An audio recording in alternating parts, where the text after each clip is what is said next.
and full well who they're facing. In fact, I might point something out, and there's a book sitting here on the desk that is probably the best example. It's Tragedy and Hope by Carroll Quigley. This man directly affected and was directly involved with, well, of all people, Bill Clinton. He will admit that Mr. Quigley was one of his mentors. Now, is this brought out regularly by the press? Is there any real biography done on the education of Bill Clinton? Have you seen anything? No, you haven't, and you won't. There's a reason. It is a rather tainted past. There are many different activities that are involved that, with regard to this administration, that they definitely do not want to, how shall we put it, dig back up or pull out of the closet as in skeletons. It's not an uncommon situation that we're dealing with whereby the New World Order is virtually, shall we say, incapable of covering its path. We have enough evidence, and in fact the only thing that can be done is to virtually ignore it. Well, that's where the alternate press and the Patriot Press come in and all the works that are being done right now. We've been successful at demonstrating, for instance, through people who are doing great works that, well, Mr. Quigley, as with many of the New World Order crowd, not all of them are as clandestine as one might think. In fact, one of the complaints by many of the New World Order types, such as Mr. Quigley, is that there is definitely a conspiracy. There is definitely an effort to impose world government. His complaint in Tragedy and Hope, which Bill Clinton, by the way, has read, and of course, remember, Mr. Quigley was one of his instructors, his complaint is that they weren't open enough, that they didn't explain what their program is about, and why not show it to the people of the world and, well, just sell it out in the open. There's a reason. Number one, the agenda that is being presented and the actual agenda, which can be demonstrated in many other works that are not given necessarily to the whole of the public, show that there are two totally different worlds. The view that is warm and fuzzy for the public consumption is designed to trap and ensnare us. The actual agenda, which we have seen time and again with tyrants, monarchs, and other pharaohs and government mechanisms in the past, is pure centralized tyranny. That's why the legislation that we are seeing is in existence. That's why you are being bombarded constantly. Many patriots, and yourself included, might almost seem bewildered at times because, well, you're fighting a piece of legislation, you seem to beat it, and just as quickly as you've spent your resources, your money, your time, just as quickly as you have defeated the first one, there is yet another wave facing you again. In many cases, because of your success, you will find that they use clandestine operations to pass that legislation. Now, isn't that fascinating? When we originally did American Peril, I tried to point out, our first work, that while you might see one piece of legislation, there would be yet another floating along parallel to it, which was virtually identical. It would receive no publicity. And typically, as is the case, and we are now seeing this, of course, with the new anti-terrorism bill, that while people are calling in and commenting on one piece of legislation, it is already gone, and yet a second one has appeared in its place, in many cases with no identifying factors, and with no information passed on by the legislator that you're talking to. Isn't that amazing? Well, that's no accident, because again, the ring knockers, the people behind the scenes, ladies and gentlemen, are pressuring all of their puppets. And there is a tremendous effort, again, to get the job done. Don't you wish we had people that dedicated? Well, guess what? We do.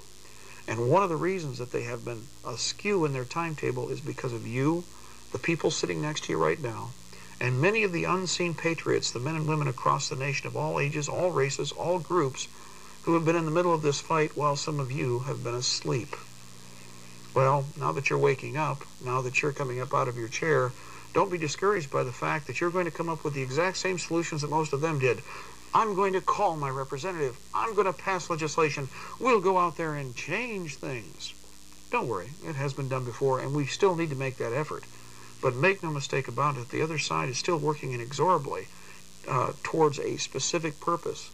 Confiscation of arms, the destruction of your sovereignty, the destruction of your freedom, the elimination of history books, and the histories that presently exist so that they can virtually rewrite the globe. And if you don't think that this has happened, I guess I will challenge you just to take a look at recent events. Desert dust, as we call it, which is known as Desert Storm, is still probably the best example. Much of what was done during Desert Storm was pure and absolute propaganda. It is now being admitted so 2 and 3 years after the fact.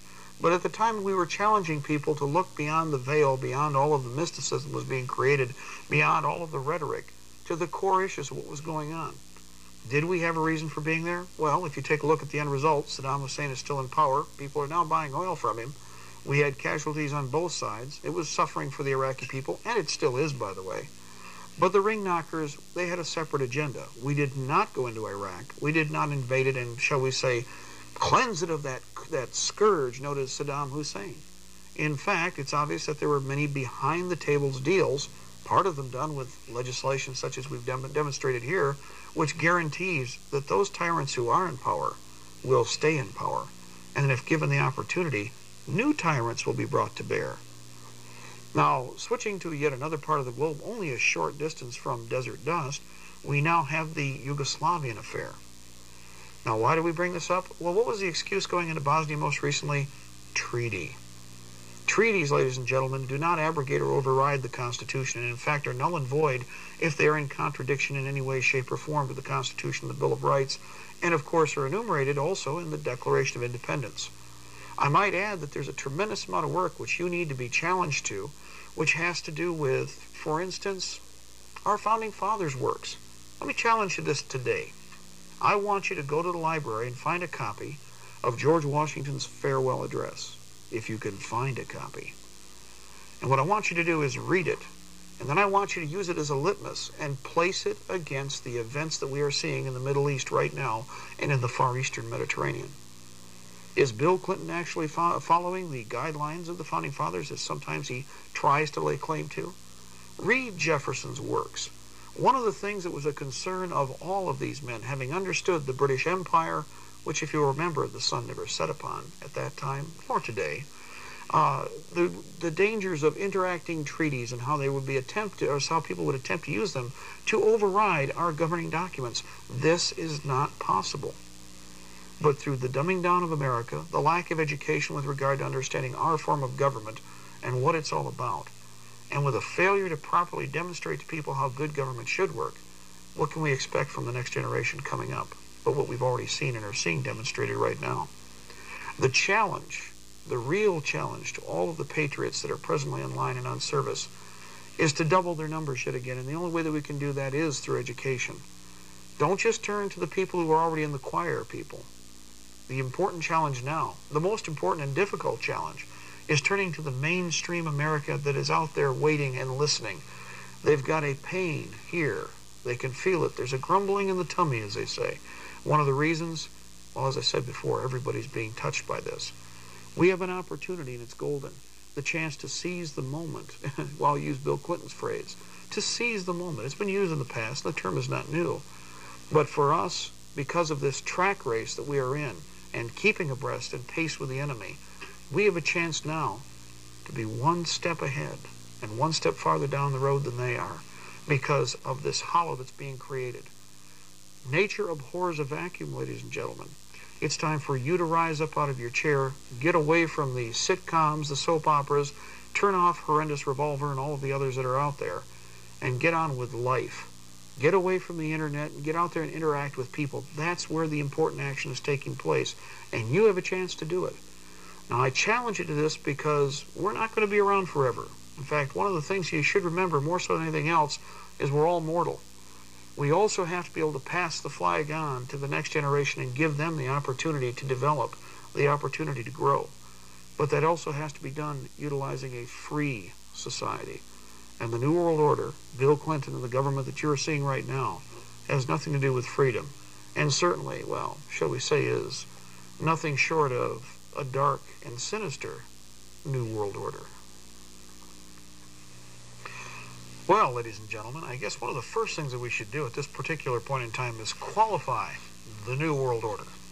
You might recall that about the time of the Oklahoma bombing and that particular media fiasco, which I will argue till I'm cold in the grave, was completely fabricated by either elements of the New World Order inside the government or specific elements of the government, along with, of course, the controlled media. In either case, the controlled media obviously had a battery of particular propaganda pieces generated and ready to go, canned for this particular mechanism that they'd put online.